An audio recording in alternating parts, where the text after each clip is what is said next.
హైదరాబాద్ నగర హృదయంలో శతాబ్దాల చరిత్రను మోస్తూ భక్తుల కోరికలను తీర్చే మహిమాన్విత క్షేత్రం ఒకటి ఉంది.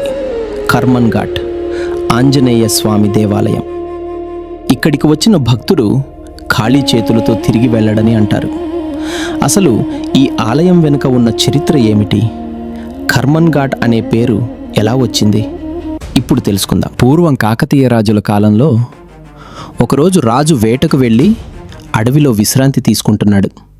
అప్పుడు అకస్మాత్తుగా రామ రామ అనే నామస్మరణ వినిపించింది.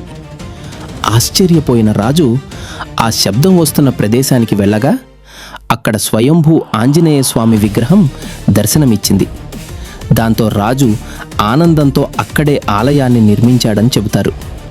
కాలక్రమేణా మొఘల్ చక్రవర్తి ఔరంగజేబ్ ఈ ఆలయాన్ని ధ్వంసం చేయాలని నిర్ణయించాడు.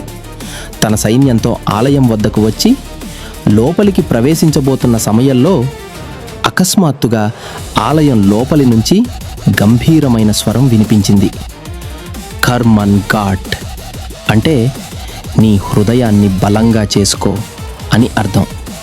ఆ స్వరం విన్న ఔరంగజేబ్ భయంతో వెనక్కి తగ్గిపోయాడని, అప్పటి నుంచి ఈ ఆలయాన్ని కర్మన్ ఘాట్ ఆలయం అని పిలుస్తున్నారని భక్తులు విశ్వసిస్తారు. ఈ ఆలయంలో ఆంజనేయ స్వామి ఎంతో శక్తివంతుడిగా కొలువై ఉన్నారు.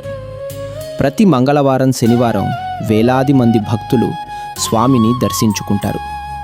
ఇక్కడ 41 రోజుల దీక్షతో ప్రదక్షిణలు చేస్తే కోరికలు నెరవేరుతాయని నమ్మకం. అలాగే దుష్ట శక్తులు, భయాలు, అడ్డంకులు తొలగిపోతాయని భక్తులు చెబుతారు. భక్తి, విశ్వాసం, దైవశక్తి కలిసిన పవిత్ర క్షేత్రం కర్మన్ ఘాట్ ఆంజనేయ స్వామి ఆలయం. మీరు హైదరాబాద్ వెళితే ఒక్కసారి ఈ మహిమాన్విత ఆలయాన్ని తప్పకుండా దర్శించండి. జై శ్రీరామ్, జై హనుమాన్.